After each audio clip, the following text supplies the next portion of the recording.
खुदा की मोहब्बत में फना कौन करेगा, खुदा की मोहब्बत में फना कौन करेगा। सभी नेक बन गए तो गुनाह कौन करेगा। आए खुदा उस बेवफा को बचाए रखना, वरना मेरी मौत की दुआ कौन करेगा।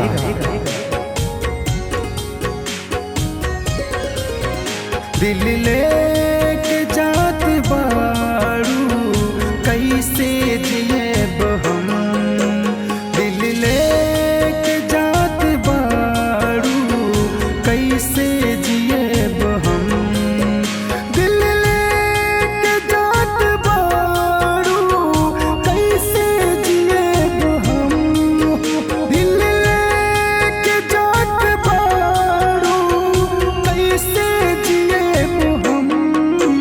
जब याद तो हराई रो रो मरेब हम, जब याद